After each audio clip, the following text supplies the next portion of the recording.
Comme des somnambules, nous marchons vers l'abîme. C'est signé Edgar Morin. Il est l'un de nos invités ce soir, aux côtés d'Adélaïde Charlier, de Camille Etienne, d'Olivier De Scutter, mais aussi de l'ancien ministre de l'écologie, Nicolas Hulot, qui sera parmi nous dans un instant. Le temps pour moi de vous saluer, de vous souhaiter la bienvenue. J'espère que vous allez bien. Le temps pour moi aussi de saluer Pierre Larouturou, avec qui nous sommes toujours en liaison, en direct du Parlement européen. Pierre a entamé une grève de la faim il y a à présent 6 jours pour faire pression, pour que passe enfin la taxe sur les transactions financières qu'il aimerait voir figurer dans le prochain budget européen dont il est le rapporteur général. Bonsoir Pierre. Bonsoir Pierre. Comment vas-tu? Comment te sens-tu? Le moral est excellent. Il y a un tout petit peu de fatigue, mais même pas. Honnêtement, j'ai des bonnes réserves et le moral est excellent. Et tous les quarts d'heure, on a un message d'un réseau en France ou ailleurs qui veut nous aider, qui pense que notre combat est fondamental. Donc voilà, je suis un peu seul dans le Parlement européen. La plupart des députés ne sont pas là, mais le combat est vraiment important et le moral est excellent et je suis costaud. Donc aucun souci. Et pour nous rejoindre dans ce combat, je suis très heureux d'accueillir Nicolas Hulot. Bonsoir Nicolas Hulot, est-ce que vous nous entendez bien? Je vous entends très bien, j'espère qu'il en est de même pour vous. Je salue Pierre et je vous salue. Très bien également. Merci beaucoup d'être parmi nous, Nicolas. Alors, au moment de votre démission, je vous ai présenté comme le ministre, l'ancien ministre donc, de l'écologie en France. Au moment de votre démission, vous aviez notamment pointé le poids des lobbies, si je ne m'abuse. Ici, pourquoi c'était important pour vous de soutenir à la fois l'action, le message de Pierre, en ayant à l'esprit aussi le fait qu'un député européen en vienne à faire une grève de la faim pour que passe une mesure comme la taxe sur les transactions financières? Moi, ce que je soutiens derrière l'engagement de Pierre Larouturou, c'est une exigence de cohérence. On a une situation, ai-je besoin de le dire, sur tous les plans qui est inédite, d'une complexité rare, avec des crises maintenant qui se combinent les unes les autres. On ne sait plus très bien si la crise sanitaire prévaut sur la crise économique, sur la crise sociale ou sur la crise écologique.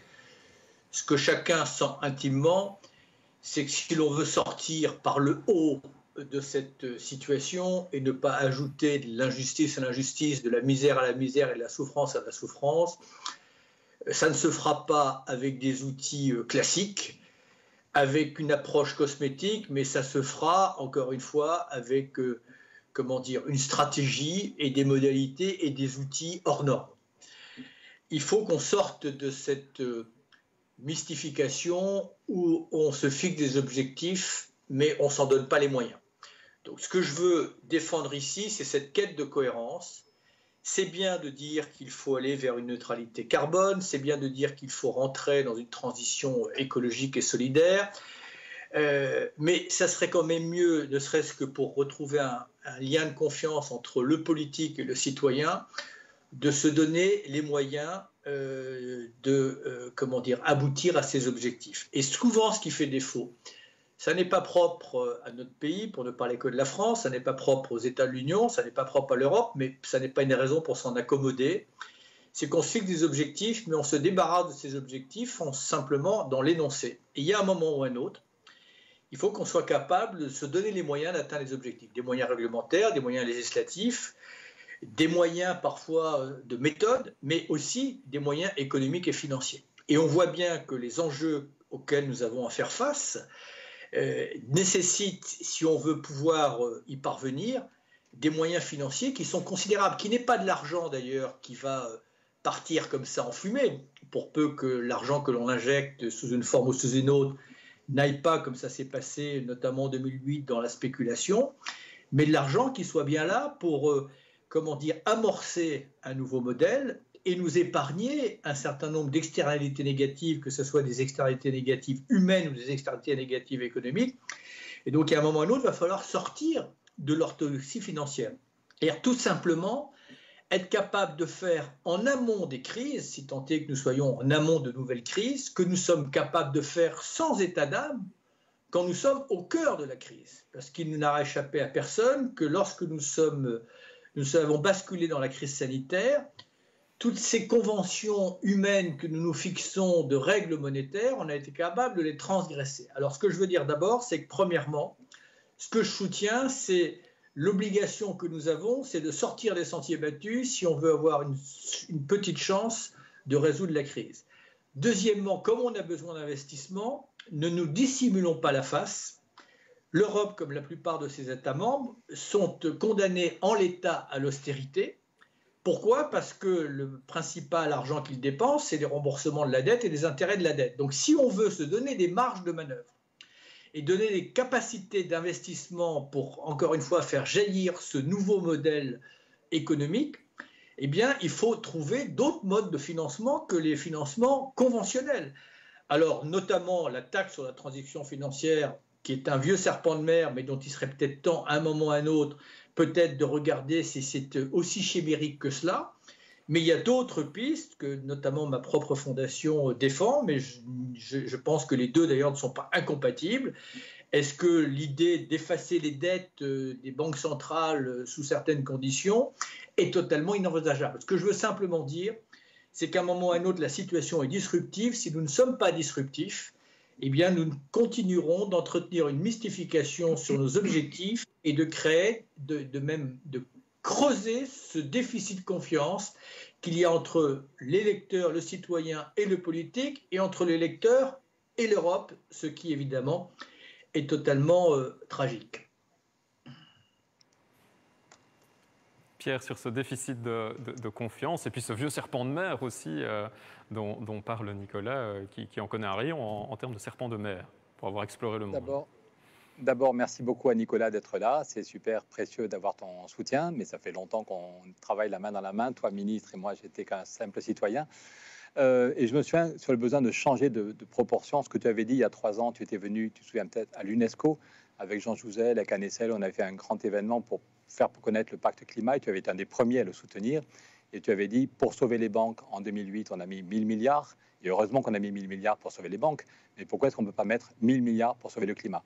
Il y a quelques années, on nous prenait pour des rigolos quand on disait ça. On nous avait dit jamais la Banque centrale ne pourra le refaire. Et puis, comme tu l'as dit, il y a eu des quantités colossales de monnaie créées, 2600 milliards créés en 3 ans. Et là encore, au mois de juin, 1300 milliards donnés aux banques à taux négatif. Voilà. Donc oui, il y a de l'argent. Et la question est de savoir, est-ce que l'argent va à la spéculation? C'est pas 90% de l'argent qui a été mis sur la table par la Banque centrale européenne depuis 5 ans va à la spéculation. Et c'est choquant quand on nous dit c'est obscène. Quand on nous dit qu'il n'y a pas d'argent pour la santé, pour les hôpitaux, pour le climat, pour l'emploi, pour isoler les maisons, pour faire des transports en commun, on nous dit qu'il n'y a pas d'argent, alors que jamais il y a eu autant de liquidités. Donc oui, la semaine prochaine au Parlement européen, on va voter un rapport sur le financement du Green Deal. Je suis un des responsables de ce rapport. Je suis rapporteur général du budget et shadow rapporteur, c'est-à-dire rapporteur en deuxième pour le financement du plan climat. Et on a mis noir sur blanc que la Banque centrale européenne devait changer ses pratiques, qu'il fallait arrêter de financer les investissements bruns et qu'il fallait que l'ensemble des liquidités aille vers ce qui est bon pour la planète. On a dit aussi que les banques et les assurances privées devaient changer leur comportement et stopper les investissements fossiles. Et puis, il faut des subventions. C'est encore ce qu'a dit la Convention citoyenne. Tu étais une des personnes qui s'est fortement exprimée, qui les a convaincus d'agir pour le climat. Si on veut isoler toutes les maisons, si on veut faire des transports en commun partout, il faut qu'il y ait des subventions. La Convention citoyenne disait qu'il faudrait faire une règle, dire dans 20 ans, toutes les maisons doivent être isolées, toutes les écoles, toutes les maisons de retraite, mais ce n'est pas possible si chaque famille doit trouver 20 000 euros. Donc c'est pour ça qu'on se bat au niveau européen pour trouver de l'argent, pour effectivement qu'on puisse dire dans 20 ans, toutes les maisons doivent être isolées, mais rassurez-vous, au moins la moitié de la facture sera payée par des aides. Alors est-ce que c'est chimérique? Je sais que tu es toujours très prudent sur les questions économiques, parce que tu veux être sûr que tout est bon, mais si tu viens avec nous ce soir, c'est que tu sais que c'est solide. Voilà. La taxe sur les transactions financières, elle est sur la table depuis 2011. Parce qu'en 2010, il y avait beaucoup d'ONG, climat, de syndicats, beaucoup d'intellectuels qui avaient fait campagne en disant tout le monde paye de la TVA, tout le monde paye des impôts, pourquoi il n'y a aucune taxe sur les marchés financiers? Donc depuis 2011, la commission Barroso, ce n'est pas l'extrême gauche, Barroso est reparti chez Goldman Sachs depuis, mais la commission Barroso a dû dire oui, on peut taxer un peu à 0,1% les transactions financières. Voilà. Et elle disait ça rapportera 80 milliards chaque année. La Commission européenne en 2011 disait ça rapportera 81 milliards chaque année. Avec le Brexit, on a perdu 30%, mais ça rapporte au moins 50 ou 55 milliards chaque année. Et tout est prêt techniquement. Jeudi, comme rapporteur du budget, j'étais dans le trilogue, dans la négociation officielle avec la ministre allemande qui était à Berlin et le commissaire chargé du budget qui était à 20 mètres de moi. Et je leur ai montré les 1200 pages. Ce n'est pas très écolo, mais voilà. Je leur ai dit, il y a déjà eu 1200 pages d'études d'impact sur la taxe sur les transactions financières. Oui, c'est possible. Il n'y a aucun problème. C'est faisable en 18 mois s'il y a une décision politique. Et comme on n'y va pas à l'unanimité, il n'y a pas besoin d'unanimité, il suffit qu'il y ait 9 pays qui soient d'accord, on peut avancer. Donc ça pose un vrai problème de démocratie quand même. Plus de 70% des citoyens dans toute l'Europe sont favorables. En Allemagne, Angela Merkel a reçu au mois d'août, Angela Merkel a gardé 1h30 Greta Thunberg, Adélaïde, Hanouna, Adélaïde est là, va nous en parler. Voilà, donc Angela Merkel a dit qu'elle voulait agir et la question comment on finance l'action est fondamentale. 82% des Allemands sont pour. Angela Merkel, depuis 2014, est pour. Elle était allée à Londres pour dire « shut up » aux Anglais, arrêtez votre veto. Donc maintenant, il y a quelques lobbies financiers qui bloquent la négociation. Je le sais parce que des hauts fonctionnaires m'expliquent la négociation. Il faut qu'il y ait un lobby citoyen très fort pour dire « c'est maintenant ou jamais ». On ne peut pas accepter. Le budget qu'on vote, c'est pour les 7 prochaines années. C'est pour les 7 prochaines années. Il serait dramatique qu'il n'y ait pas plus d'argent pour la santé, pour le climat et pour l'emploi. Donc, on continue le combat. Et tu as peut-être des conseils à nous donner. Tu as été ministre d'État. Tu as peut-être des conseils à nous donner pour gagner ce combat. Aussi ce combat entre lobby citoyen et lobby financier. Nicolas. Non, je n'ai pas de conseils à donner. Et je pense, encore une fois, qu'il faut effectivement employer tous les moyens pacifiques pour faire entendre raison. Mais ça n'est l'intérêt de personne que de continuer, à décevoir les électeurs et les citoyens. Si on veut regagner cette confiance que la démocratie, en la démocratie, il faut que la démocratie reprenne le pouvoir sur le pouvoir financier. Enfin, c'est évidemment un lieu commun que je rabâche, mais si le pouvoir financier a un tel pouvoir, c'est parce que nous sommes faibles. Et nous sommes faibles isolément. Mais à 27 ou à 28, quand nous étions 28, on peut être fort. On peut ériger un certain nombre de règles économiques pour donner, encore une fois, des marges de manœuvre aux États. On peut mettre fin à l'optimisation fiscale au niveau européen. On peut faire en sorte que les grandes entreprises, comme les petites et les moyennes entreprises, contribuent plus à la solidarité en taxant plus les bénéfices et en réduisant les dividendes. On peut, bien entendu, mettre toute la spéculation à contribution et elle ne quittera pas le premier marché économique mondial qui est l'espace européen, bien entendu.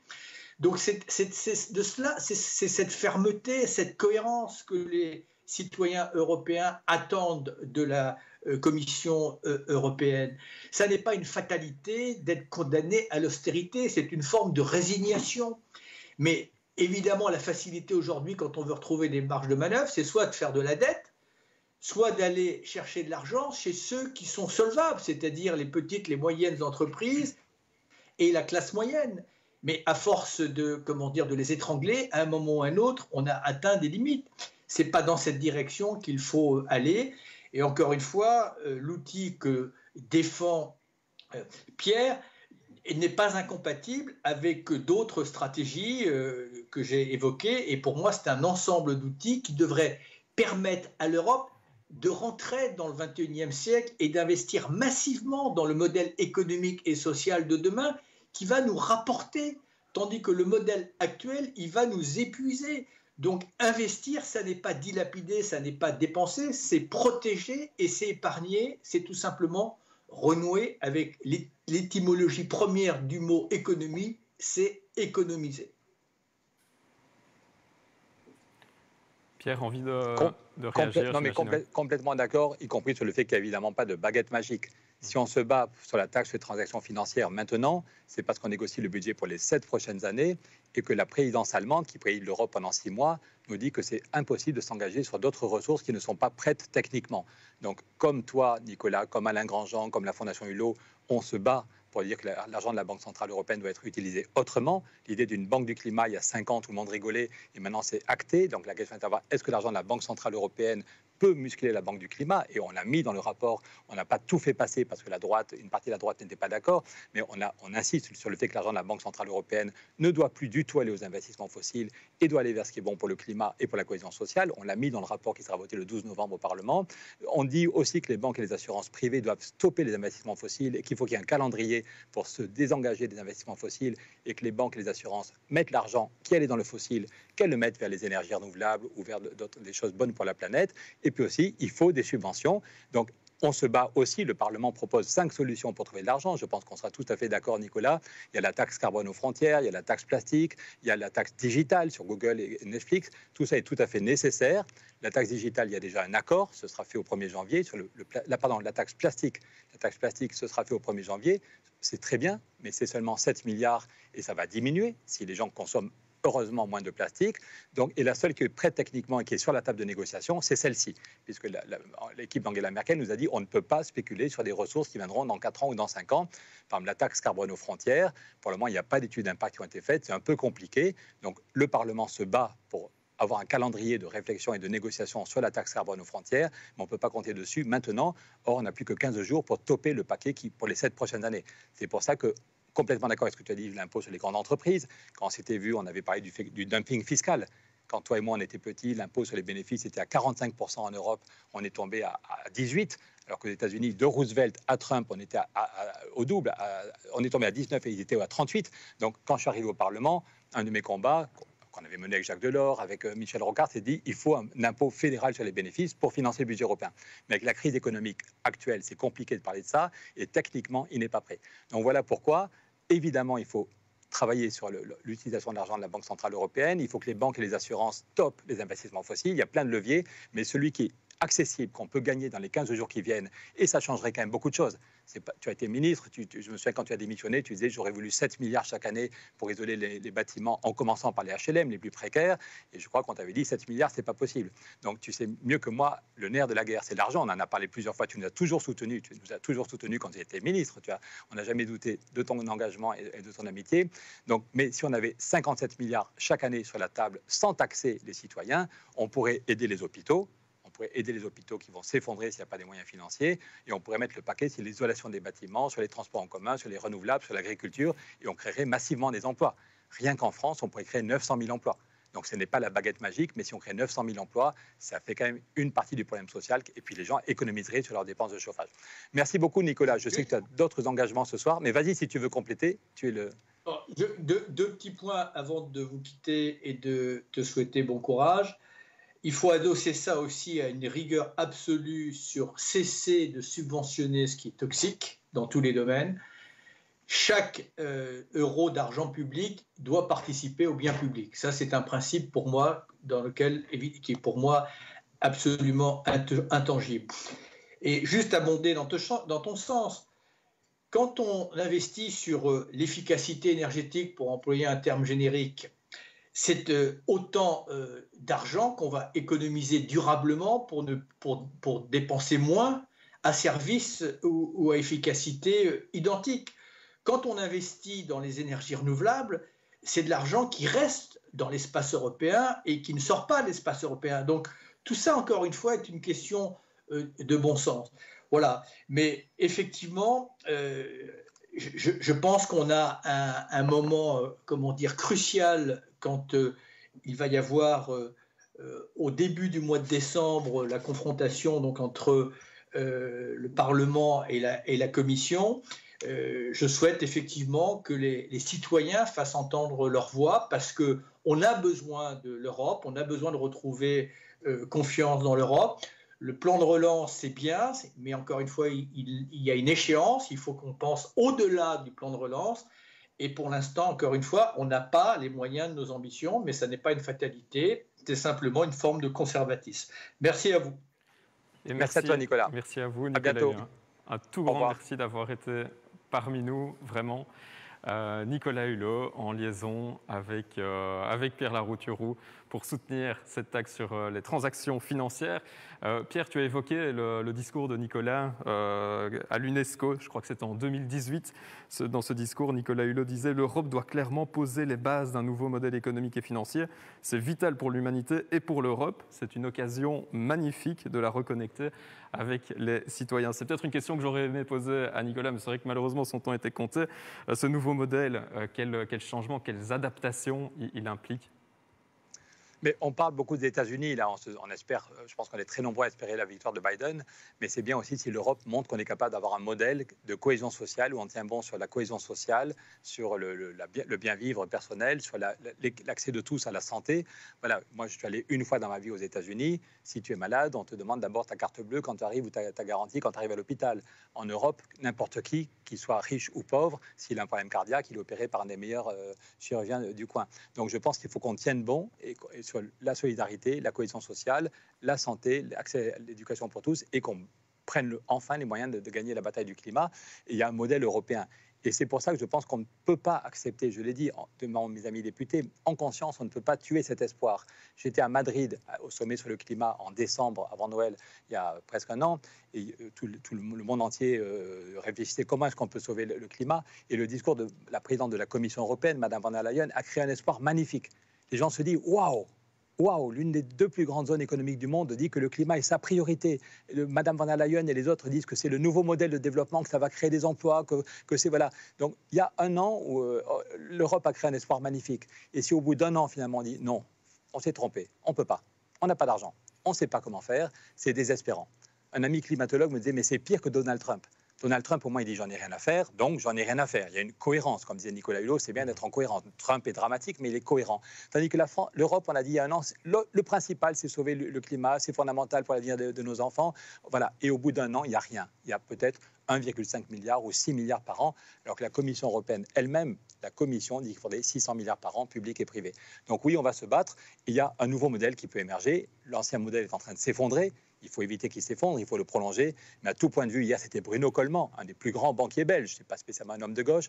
Bruno Coleman disait toutes les courbes, climat, social, financement, montrent qu'on peut avoir un effondrement entre 2026 et 2030. Je ne sais pas comment il le situe très précisément, mais Bruno Coleman, qui est un économiste très réputé, membre de l'Académie royale de Belgique, dit si on continue, on a un effondrement.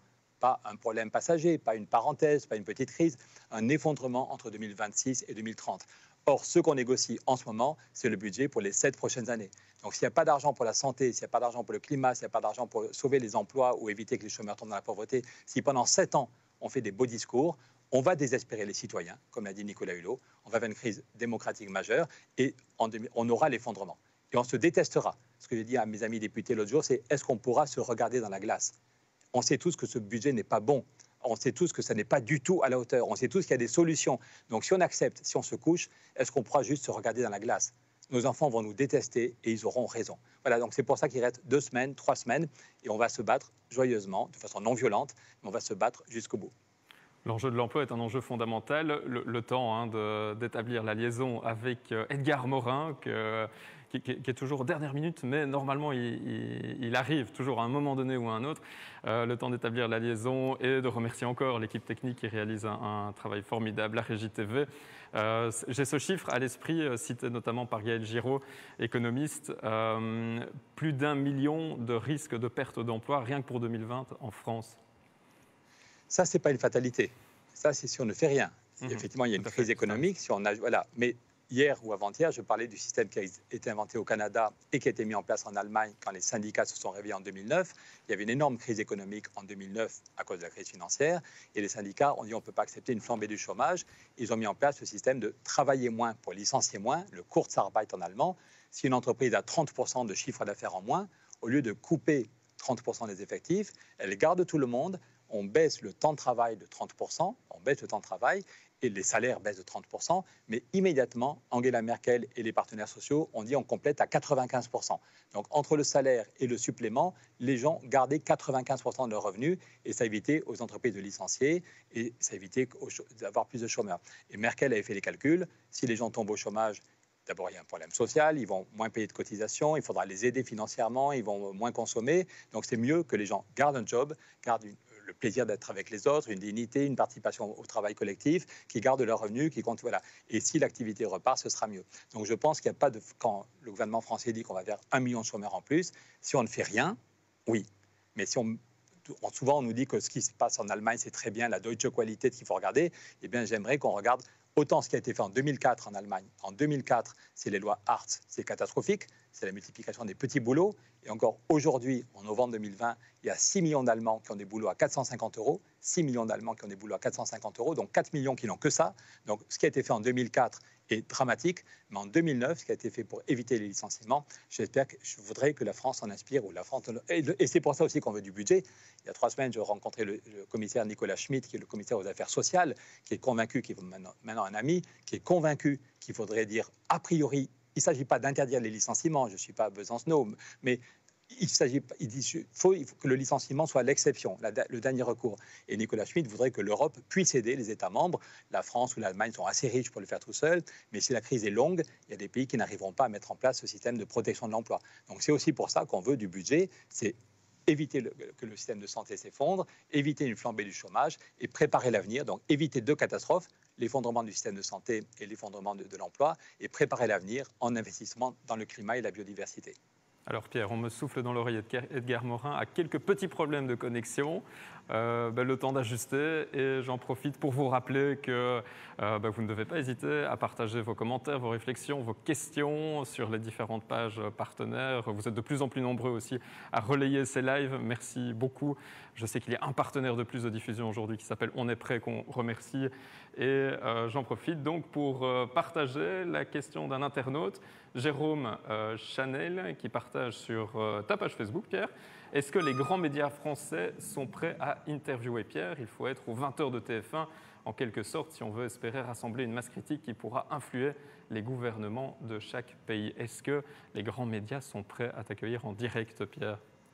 Je ne sais pas si TF1 va nous donner en 20 heures. Je pense que non. Je suis quelqu'un de plutôt optimiste, mais je ne suis pas sûr. Je pense qu'on peut gagner la bataille de la taxe à la spéculation dans les semaines qui viennent. Il y a une chance sur 20, mais ça se tente, on peut la gagner. Mais par contre, le 20h de TF1, je n'en suis pas sûr. Mais par contre, Le Monde, Libération, on en parlait, Brut va nous donner la parole. Tout à l'heure, j'avais des gens de Ouest France. Demain, c'est la radio belge, la radio-télévision belge. Donc, il y a quand même pas mal de médias qui en parlent, parce qu'ils savent que nos propositions sont solides. Voilà, je ne suis pas un blagueur isolé dans son coin, je suis le seul à faire grève de la faim. Voilà, je suis le seul à faire grève de la faim, mais derrière moi, j'ai 70% des députés du Parlement européen, je ne sais pas si on peut faire un zoom, c'est 70% des députés qui soutiennent cette proposition. Voilà, donc c'est difficile de dire que c'est de la blague et que ça n'est pas sérieux.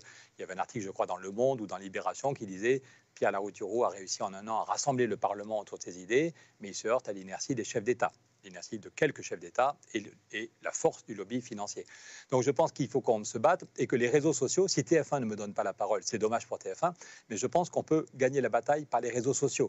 On avait prévu de faire une très grosse manif le 11 octobre, au mois de juin, avec tous les syndicats européens, avec tous les ONG climat, avec ceux qui travaillent sur la biodiversité, avec des chercheurs. On avait dit le 11 octobre, il faut faire la plus grosse manif jamais vue à Bruxelles, mais avec le virus, c'était évidemment impossible. Donc je pense que la meilleure solution, c'est vous allez sur notre site, taxonlaspéculation.eu, et vous pouvez interpeller en France M. Macron, si vous êtes en Allemagne, Mme Merkel, en Espagne, M. Sanchez. Donc vous pouvez les interpeller et puis diffuser des vidéos. Vous pouvez faire une vidéo qui explique ça. Demain, on va vers des extraits de Nicolas Hulot. Donc demain, vous pourrez diffuser les extraits de Nicolas Hulot. J'ai fait une petite vidéo en 3 minutes qui explique et tout le monde me dit qu'elle est assez pédagogique.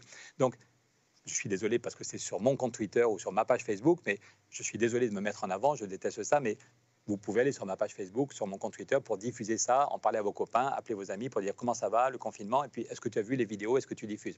Et ça marche, J'avais fait une petite vidéo sur la Banque du Climat, il y a 5 ans, quand on proposait une Banque du Climat, tout le monde rigolait.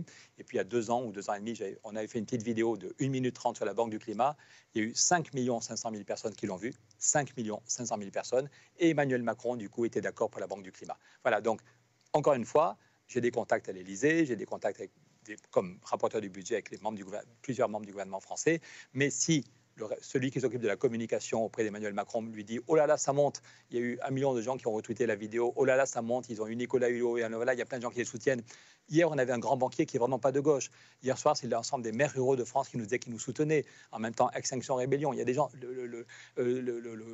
Jeudi, c'est le Conseil de la Corse. Il y avait Gilles Simeoni, le président de l'Assemblée de Corse, avec nous. Et Gilles m'a rappelé en disant, si ça te va, si tu es d'accord, on fait voter un texte officiellement par l'Assemblée de Corse pour dire qu'on te soutient. À La Réunion, hier, il y a des gens, des élus de La Réunion et des ONG de La Réunion qui disaient, qu'est-ce qu'on peut faire pour t'aider? Donc je pense que chacun de nous, tout le monde n'est pas député, ça peut arriver à tout le monde. Moi, il y a 18 mois, je n'étais pas député, mais chacun de nous peut vraiment aider en diffusant sur les réseaux sociaux, en appelant les copains pour dire est-ce que tu as diffusé. On a 3 semaines pour gagner la bataille. Oui, et puis sur les réseaux sociaux, nous sommes diffusés sur des nouveaux médias. Je pense à Monsieur Mondialisation, le Billet Vert, le JTR, qui ne sont pas forcément des petits médias, ce sont de nouveaux médias. On a une question d'un internaute qui a quelques difficultés à se connecter. Il s'appelle Edgar Morin. Et je repars de sa citation qui ouvrait l'émission. Pierre, comme des somnambules, nous marchons vers l'abîme.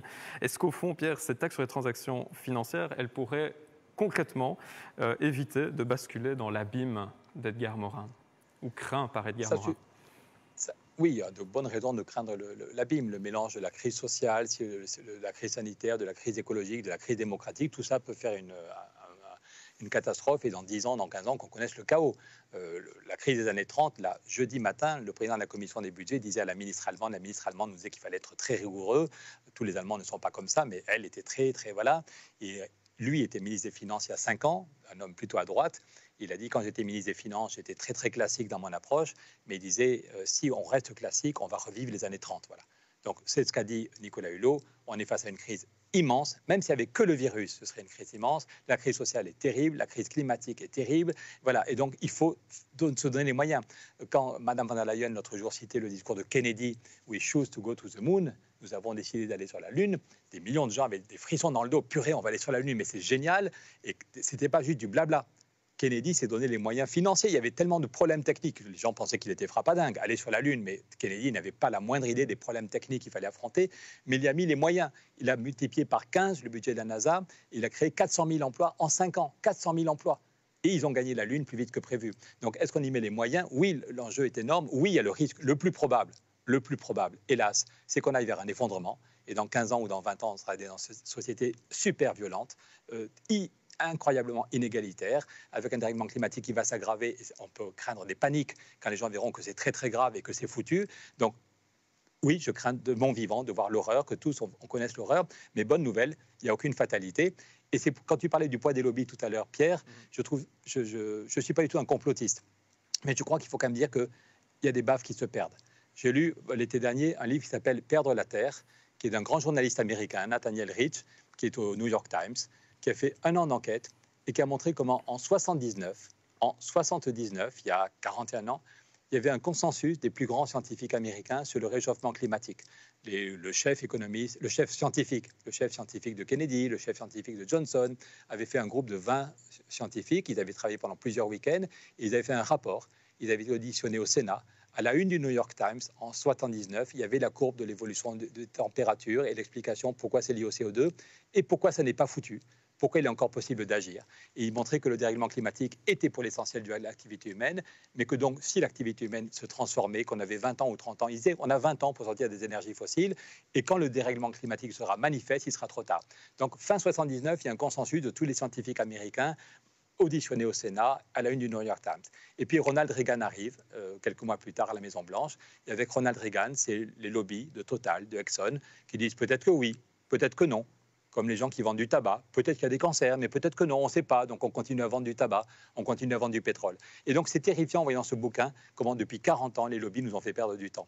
Et aujourd'hui, je meuble tant qu'Edgar Morin n'est pas là. Edgar m'avait dit qu'il aurait des petits problèmes, mais je ne sais pas de quelle nature. Si Edgar n'est pas encore là, je continue 2 minutes pour dire l'aggravation. J'ai vu aujourd'hui une courbe, je ne sais pas si tu peux faire un zoom là-dessus, c'est l'évolution de la glace depuis 40 ans près du pôle Nord. L'Aptev, la mer, l'Aptev, c'est entre la Sibérie et le pôle Nord. Vous voyez que pendant la nature était bonne fille, depuis, malgré le réchauffement progressif, la glace ne diminuait pas jusqu'en l'an 2000. Entre 1900, vous voyez, c'était stable, le niveau de la surface de la glace était stable. Et puis on voit que ça commence à diminuer, là ça commence à diminuer, et là depuis 5 ans, ça s'effondre. Et donc c'est un des cercles vicieux dont nous parlent les climatologues. Le dérèglement climatique fait fondre la glace. On sait tous qu'une surface blanche, elle renvoie la lumière et la chaleur, tandis qu'une surface qui devient noire, elle absorbe la chaleur. Donc le réchauffement climatique fait fondre la glace et de plus en plus vite. Donc il y a de moins en moins de surfaces blanches pour renvoyer la chaleur. Donc l'eau se chauffe de plus en plus. Donc il y a des ouragans de plus en plus forts. Là, voilà. Et c'est le cercle vicieux. Où les feux de forêt, c'est pareil. J'ai eu hier, grâce à Mister Mondialisation, merci à Mister Mondialisation, ce graphique est terrifiant. C'est l'ensemble des feux de forêt depuis 1930 aux États-Unis. Toutes les surfaces qui ont cramé, toutes les surfaces qui ont brûlé aux États-Unis. Il y a des mesures très précises depuis 1930. Entre 1930 et 2000, c'était juste cette toute petite partie. Vous voyez, juste 10% des feux de forêt. Entre 2000 et 2019, c'est en gros la moitié. Et 2020, rien que les feux de forêt de cette année, 2020, c'est en gros un tiers de tous les feux de forêt depuis 90 ans. Voilà. Donc l'accélération, elle est dramatique.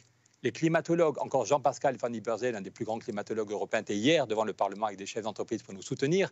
Voilà. Et Jean-Pascal ou Jean Jouzel disent que, en fait, c'est peut-être pire, ils ne peuvent pas l'écrire parce que les gens du GIEC sont super prudents. Avant de dire un truc, il faut que ça ait été vérifié par 50 études. Et voilà. Donc, ce qui se passe depuis 3 ou 4 ans, ils ont du mal à le dire publiquement. Mais la réalité, c'est que ce qui se passe aujourd'hui, l'aggravation est bien plus rapide que ce qu'on pensait il y a 20 ou 30 ans. Mais encore une fois, il n'est pas trop tard. On ne va pas stopper le dérèglement climatique, on ne va pas l'arrêter du jour au lendemain, mais on peut éviter un emballement et en mettant en place des politiques d'adaptation. Un autre modèle d'agriculture, Benoît Biteau en parlait l'autre jour, reforester, avoir des sols qui absorbent l'eau. On peut quand même éviter le pire, mais ça se joue dans les années qui viennent. Et si on n'a pas d'argent pendant 7 ans, on est foutu. Pierre, en attendant et en espérant retrouver Edgar Morin à un moment donné dans l'émission, je te propose de faire un petit saut de génération et de réaccueillir. Elle était déjà venue nous rendre visite lors du premier live. C'est Adélaïde Charlier qui est avec nous. Bonsoir Adélaïde. Bonjour, bonsoir. Cofondatrice de Youth for Climate. Pourquoi tu avais envie de revenir, Adélaïde, avec nous? C'est super important donc d'encore une fois montrer que les jeunes veulent vraiment soutenir l'action de Pierre Larrouturou qui veut vraiment montrer qu'on va au-delà de la politique en utilisant en fait cette manière de mobiliser des personnes autour de nous sans utiliser la mobilisation massive. Donc moi je suis aussi très impressionnée par cette action. Et en plus de ça, voilà, c'est vraiment pour le soutenir et pour venir rappeler cette urgence et venir rappeler que les jeunes soutiennent Pierre Larrouturou. Ce n'est pas Pierre Larrouturou, c'est les jeunes. Adélaïde, les jeunes se battent pour le climat et Pierre Larrouturou, il reste encore assez jeune pour être avec vous dans le combat. Voilà. Mais Adélaïde est une des rares à qui j'en avais parlé avant de lancer le mouvement et je voulais vérifier qu'elle était d'accord. Voilà. Et elle-même, je l'ai redit, voilà, hier tu n'étais pas là Adélaïde, mais j'ai fait ta pub en expliquant que c'est la politique agricole commune, quand les gens demandent est-ce que les réseaux sociaux c'est efficace ou pas. Souviens-toi l'autre soir quand je t'ai dit ce que j'avais en tête, toi tu avais passé une journée je crois sans manger, tu avais fait ta première grève de la faim, tu n'avais rien mangé de la journée parce que tu avais avec quelques amis lancé la campagne pour dire cette politique agricole nous amène à la catastrophe, il faut changer, il faut une autre politique agricole commune. Parce que c'est le sujet, c'est un des sujets qu'on négocie aussi pour les 7 prochaines années. Et vous avez été tellement efficace sur Twitter, sur Facebook, pendant 2 jours, je crois que votre hashtag a été le plus visible en Belgique, que du coup, Ursula von der Leyen, la présidente de la Commission européenne, a dû déclencher une réunion d'urgence avec les commissaires concernés. Et Ursula von der Leyen a dit « Je ne savais pas que les citoyens s'intéressaient à la politique agricole. » Voilà, comme si les citoyens étaient tous un peu étroits et ne s'intéressaient pas à ce qu'ils mangent ou à l'avenir de la Terre ou à l'avenir de la planète. Donc vous avez fait la preuve à 4 ou 5 copains au début, je ne sais pas combien vous étiez, 4 ou 5 copains et copines, vous avez fait la preuve que si on est décidé, si on est mobilisé, ça n'a pas encore tout changé. C'est trop tôt pour sortir le champagne et puis moi pendant quelques temps je ne bois plus une goutte. Mais vous avez fait la preuve qu'en 10 jours, des gens qui sont mobilisés, même si on ne peut pas aller dans la rue à cause du virus, vous avez fait la preuve qu'on pouvait obliger Mme von der Leyen et la Commission européenne à réfléchir autrement. Donc là, vous étiez 3 ou 4 au début. Nous, on est des millions à travers l'Europe. Il y a plusieurs journaux, grands quotidiens, des réseaux qui parlent de nous. Donc, je suis un peu seul au Parlement européen. Encore merci à l'équipe qui m'aide. Mais franchement, si on est des millions à dire maintenant on arrête les blagues, on a besoin d'argent pour la santé, pour le climat et l'emploi. Et ce n'est pas choquant. Ça n'est pas choquant de prendre 0,1% de taxes sur les marchés financiers. Et ce que disait Jean-Pascal Van Ypersel, le grand climatologue, l'autre jour, quand il était avec toi, Adélaïde, le premier live, Jean-Pascal disait même du point de vue économique, prendre 50 milliards chaque année à la bulle spéculative pour les mettre, pour créer des vrais emplois dans le bâtiment, dans la recherche, dans l'agriculture, dans la santé, même du point de vue économique, prendre 50 milliards à la bulle spéculative pour créer de l'emploi, c'est des gens qui vont avoir un boulot, qui vont retrouver une dignité, qui vont cotiser pour les caisses de sécurité ou de pension, de retraite, qui voilà. Donc même du point de vue bêtement économique, c'était évidemment nécessaire et indispensable. Hier, c'est un grand banquier qui disait à quel point il soutenait cette idée. Donc encore une fois, les seuls qui bloquent, c'est les lobbies financiers. Il faut être très clair, si on gagne 50 milliards, si on gagne 50 milliards chaque année pour la santé, pour le climat, pour l'emploi, la biodiversité, il y en a qui on va les prendre. Voilà. C'est-à-dire que j'ai revu encore ce matin une étude qui disait que chaque année, il y a des dizaines de milliards qui sont distribués aux traders et des dizaines de milliards qui sont distribués aux actionnaires des banques. Donc, il ne s'agit pas de tuer les traders ou de tuer les banquiers, mais quelqu'un qui vit, qui a 3 millions de bonus chaque année, 10 millions, voilà, peut-être qu'il n'aura que 1 million ou peut-être que 500 000 euros de bonus, en plus de son salaire. Et je suis persuadé qu'on va l'aider, mais qu'il arrivera à vivre avec 500 000 de bonus au lieu de 3 millions. Voilà. Donc, je ne m'inquiète pas pour les traders. Ils continueront à avoir un train de vie tout à fait confortable. Je m'inquiète par contre du nombre d'infirmières ou de médecins qui sont à la limite du burn-out. Si dans quelques années, on a autant de suicides dans les hôpitaux que dans les campagnes à cause de la politique agricole commune, ce sera un drame pour nous tous. Donc voilà. Oui, on va prendre 50 milliards à des gens qui aimeraient les garder pour eux, mais encore une fois, ils vivront très bien derrière. Et il y a un besoin de justice fiscale. Si on ne veut pas qu'il y ait une colère qui monte dans tous nos pays, il y a un besoin d'efficacité des politiques et de justice fiscale. Justice fiscale, justice climatique, justice sanitaire. Adélaïde, il y a un point commun avec Pierre. L'un des points communs, c'est peut-être aussi votre absence de fatalisme. Je lisais ceci, le combat n'est terminé que lorsque les gens disent qu'il est terminé. C'est une petite phrase que j'ai vue circuler aussi sur vos réseaux. C'est ça, donc, ce fameux lobby citoyen dont on a tant besoin pour renverser les lobbies financiers, entre autres, qui continuent à bloquer certaines mesures urgentes. Exactement, je pense que c'est remontrer aussi aux citoyens qu'il a un pouvoir énorme d'influencer la politique aujourd'hui. Et donc, c'est de redonner un peu ce pouvoir aussi aux citoyens. Je pense que je suis tout à fait d'accord avec Pierre Larrouturou sur 2 points. D'abord, on a besoin d'une Europe qui soit cohérente, c'est-à-dire que l'Europe a aujourd'hui des ambitions, même si les jeunes pour le climat disent que bien sûr ces ambitions sont loin d'être celles dont nous avons besoin aujourd'hui, loin de celles dont les experts nous disent que nous avons besoin pour atteindre les accords de Paris. Peu importe notre ambition, on a besoin d'un budget pour y arriver. Aujourd'hui, même avec l'ambition décidée à un niveau européen, il n'y a pas un budget suffisant pour y arriver. Donc ça nous fait peur évidemment. Il y a une crainte. On se dit que l'Union européenne n'est pas cohérent parce qu'on a de l'ambition, mais on n'a pas le reste, l'action derrière qui suit. Et l'action arrivera seulement avec un budget. On sait dans quel monde on vit. On a besoin de beaucoup d'argent. Aujourd'hui, notre crainte, c'est que la majorité de ce budget va encore dans la destruction de notre planète et un petit budget pour essayer de sauver les pots cassés. Et ça, c'est un problème. Ça, c'est un réel problème. Parce que je pense qu'on n'a pas 2 cœurs, un pour l'économie et un pour le climat. On a du cœur où on n'en a pas. Et puis, deuxième point, les jeunes pour le climat ont toujours crié dans les rues « What do we want? Climate justice ». Eh bien, c'est exactement ça aujourd'hui. Si on veut que cette transition soit juste, on a besoin d'argent. On a besoin que cet argent ne vienne pas des plus faibles, des citoyens qui ont peut-être moins un aspect économique plus faible, mais on a besoin que cet argent vienne à un niveau politique qui ait une réponse, qui ait une alternative. Et donc, c'est pour ça que cette taxe est une solution parmi d'autres qui peut nous permettre ça. Et donc, c'est très, très important de mettre cet aspect de la justice. On ne veut pas avoir des gilets jaunes comme on a eu en France et même en Belgique. On veut pouvoir faire une transition juste, s'assurer que les citoyens sont pris en compte dans cette transition parce qu'on va devoir changer. Et soit c'est nous qui le faisons aujourd'hui, ou alors c'est la nature qui nous fera changer.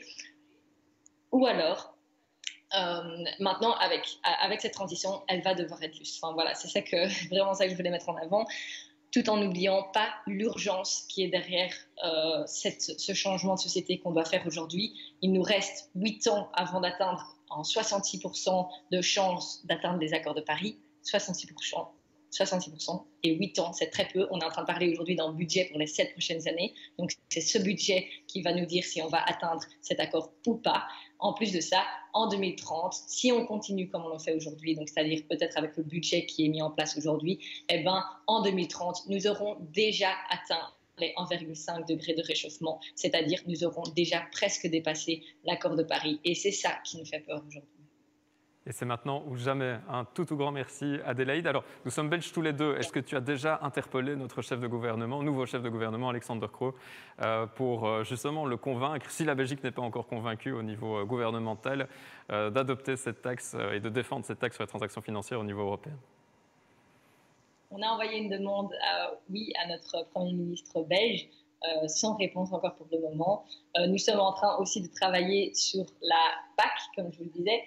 Et donc, pour cette PAC agricole, donc pour cette politique agricole commune, que nous avons maintenant liée aussi au budget, parce que évidemment, si le budget met assez d'argent dans la transition verte, eh ben, ils devront repenser une nouvelle PAC. Donc, il est très, très important aujourd'hui, je voulais vous faire passer comme message que on va aussi rencontrer M. Timmermans dans les prochains jours afin de lui parler de cette PAC, de ce budget aussi, même si on sait que la Commission a moins de pouvoir pour le moment, mais c'est important aussi de pouvoir lui faire passer notre message. Est-ce que tu peux resituer pour les internautes qui ne situent pas bien M. Timmermans, qui est-il? M. Timmermans, c'est le vice-président de la Commission européenne, une des 3 institutions européennes qui a un rôle dans les négociations aujourd'hui. Très bien, merci beaucoup. Un tout grand merci d'être revenu parmi nous pour apporter ton soutien, Adélaïde. À bientôt pour d'autres combats. Pierre, on me souffle à nouveau dans l'oreillette qu'il y aurait une possibilité de joindre Edgar Morin, mais que ça demande de répondre à quelques questions d'internautes, et ça tombe bien. Je rappelle le hashtag Taxons la spéculation. N'hésitez pas à partager vraiment vos commentaires, vos réflexions. Taxonslaspéculation.eu aussi pour interpeller, comme je le disais avec Adélaïde, nos chefs de gouvernement et leur dire que nous avons une solution. Une question justement par rapport au gouvernement belge, Pierre. Est-ce que vous êtes soutenu par le gouvernement belge, demande Vincent. Eh bien, la bonne nouvelle, c'est que la Belgique est un des pays qui bloquait la taxe sur la spéculation il y a 5 ans. Et là, il y a un nouveau gouvernement depuis quelques semaines, une nouvelle coalition. Et dans le projet, on n'est pas ça en France, on n'a pas d'accord de coalition, c'est un président de la République qui est élu et qui décide un peu tout seul. Mais en Belgique ou en Allemagne, il y a des accords de coalition, on prend plusieurs semaines pour réfléchir, qu'est-ce qu'on va faire. Et c'est écrit et c'est des engagements qu'on doit tenir. Et dans les engagements de la nouvelle coalition qui est au pouvoir en Belgique au niveau fédéral, il y a la taxe sur les transactions financières. Comme c'est dans le programme de la région Wallonne, on était auditionné il y a 3 semaines par les élus de la région Wallonne, et ils ont voté un texte pour dire qu'ils soutenaient le Parlement européen dans sa demande d'une taxe sur les transactions. Donc oui, on est en dialogue avec quelques ministres. La ministre du Climat, et là, c'est chopé le virus. Zakia, j'espère que tu te remets. Depuis une semaine, elle était au fond de son lit, mais j'espère que ça va mieux.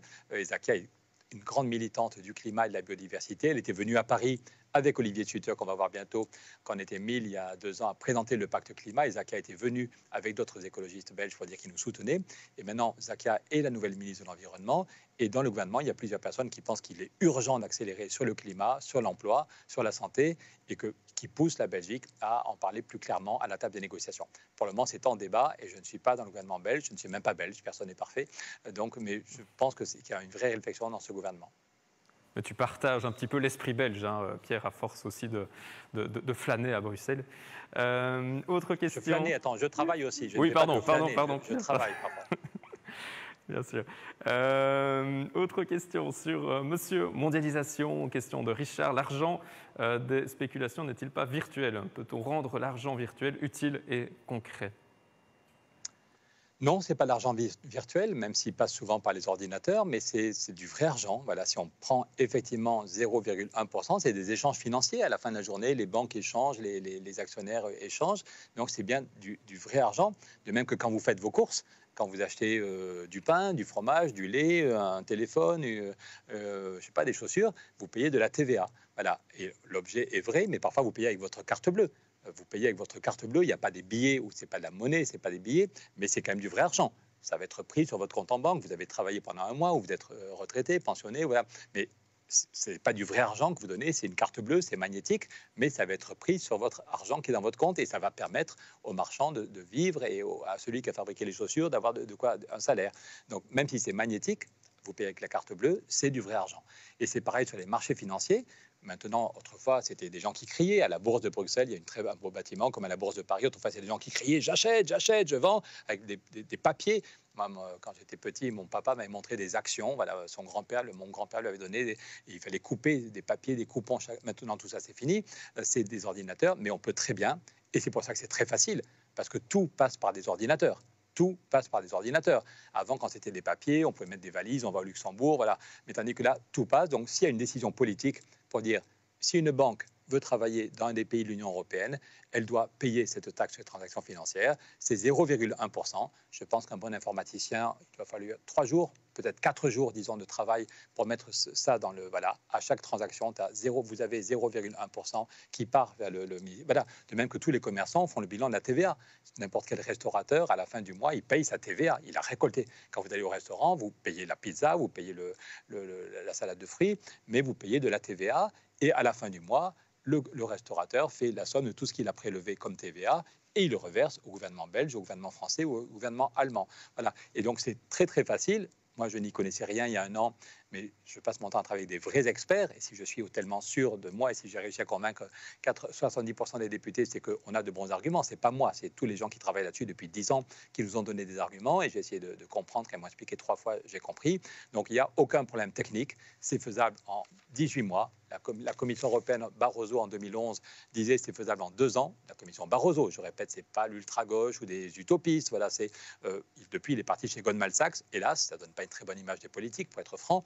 Donc, je ne pensais pas dans ma vie faire autant de publicité pour M. Barroso. Voilà, j'espère que dans un mois, ce sera fini. Mais il disait c'est faisable en 2 ans.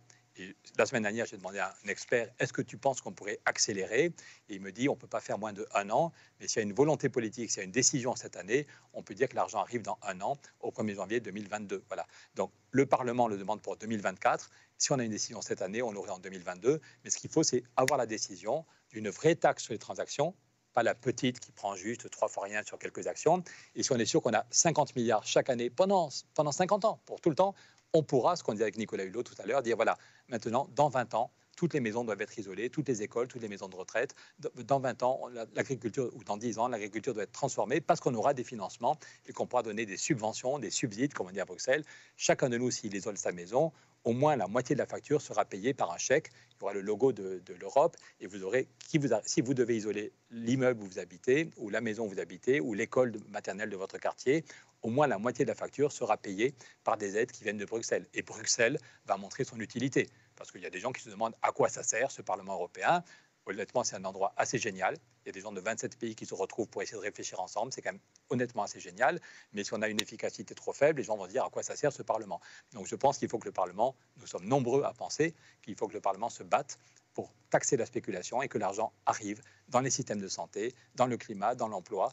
Sinon, voilà, je crois qu'on est tous convaincus, on va vers un effondrement. Mais oui, pour répondre à la question, c'est tout à fait possible et c'est du vrai argent. Ça permettra de créer des vrais jobs. Il y aura des salariés dans le bâtiment, dans la recherche, dans l'agriculture, dans les énergies renouvelables. Il y aura des gens qui, tous les mois, auront un salaire qui arrivera, qui sera payé grâce à cette taxe sur les transactions financières. Et pour répondre à la question au niveau du gouvernement belge, donc la taxe sur les transactions financières figure bien dans l'accord de gouvernement qui définit la politique de la récente majorité formée au niveau belge. Autre belge qu'on a le plaisir d'accueillir en attendant toujours, mais il semble que la connexion soit vraiment compliquée avec Edgar Morin. Pardon, les amis de la régie, il faut dire à Edgar Morin qu'il ne stresse pas. C'est depuis 2 heures qu'il m'a dit qu'il avait un problème Internet, voilà, ou qu'il nous a dit qu'il avait un problème. Mais si Edgar n'y arrive pas, il peut venir dans 2 jours ou dans 3 jours.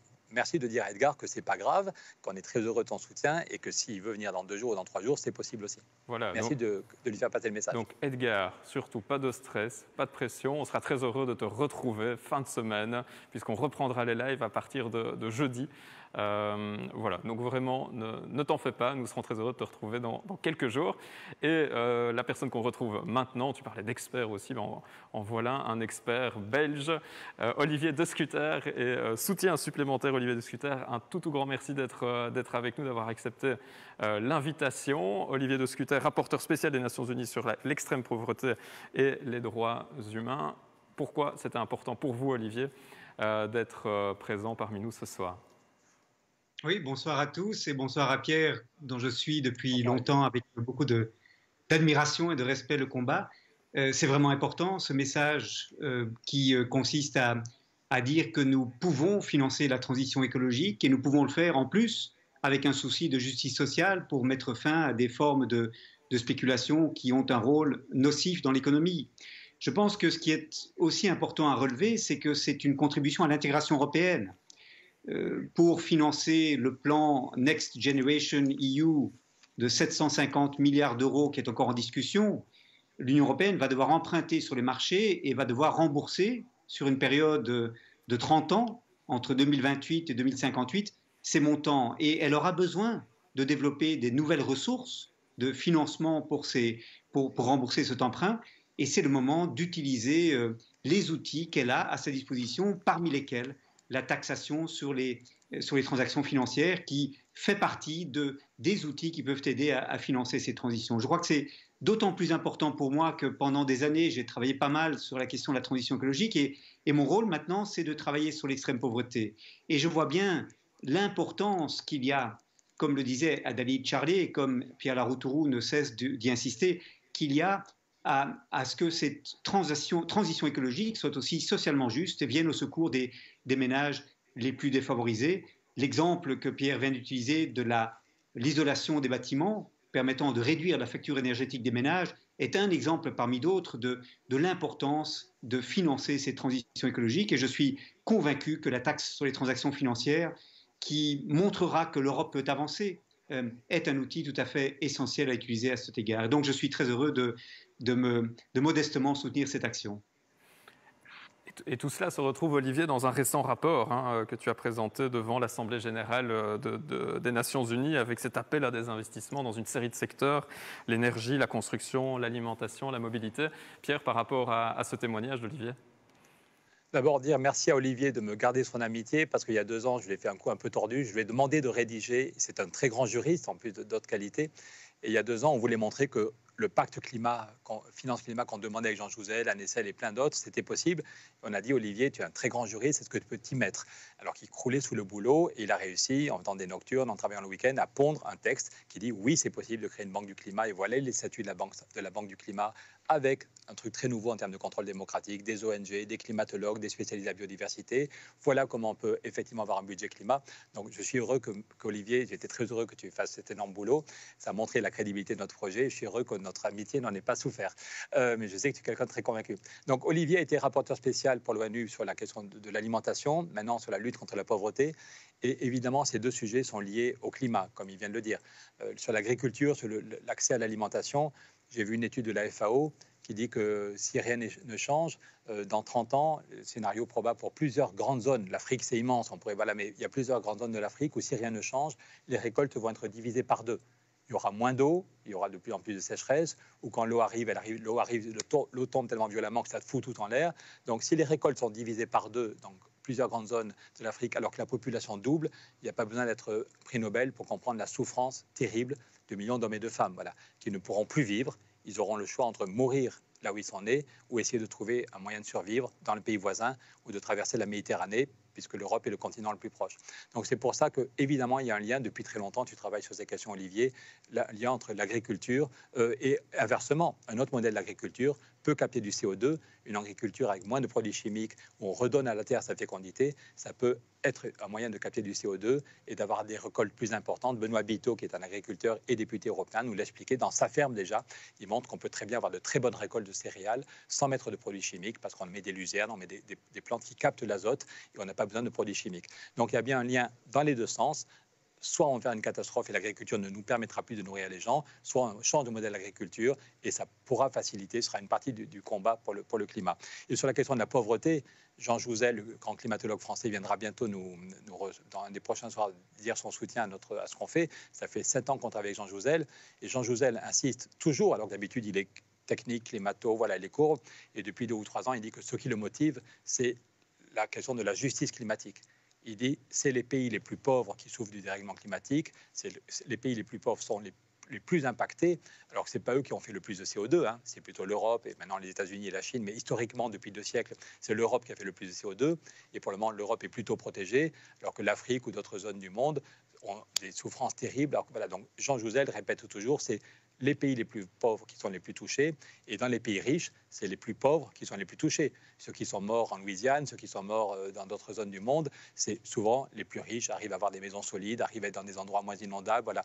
Donc, sans caricaturer, parce qu'il y a aussi des riches qui perdent leur vie ou qui perdent leurs biens, il y a aussi des riches qui s'intéressent au climat, donc évitons les caricatures, mais il y a évidemment un lien entre la lutte contre la pauvreté et la lutte contre le dérèglement climatique. Donc c'est pour ça que je suis très heureux qu'on travaille avec Olivier. Et en cela, Olivier, tu appelles aussi un changement de cap à travers notamment le rapport que j'ai évoqué, un changement de cap sous 3 conditions. Est-ce que tu peux revenir sur ces 3 conditions pour changer de cap ? Non, mais je dirais en gros que la lutte contre la pauvreté, elle a depuis des années, depuis la sortie de la Seconde Guerre mondiale, été conçue sur base d'une croissance économique infinie. Et l'idée a été, au fond, on va faire croître l'économie, augmenter les richesses disponibles, et on va rétribuer ensuite les actionnaires, les propriétaires des entreprises, pour à peu près un tiers, rétribuer l'État sous forme d'impôts pour à peu près un tiers, et un tiers ira aux travailleurs.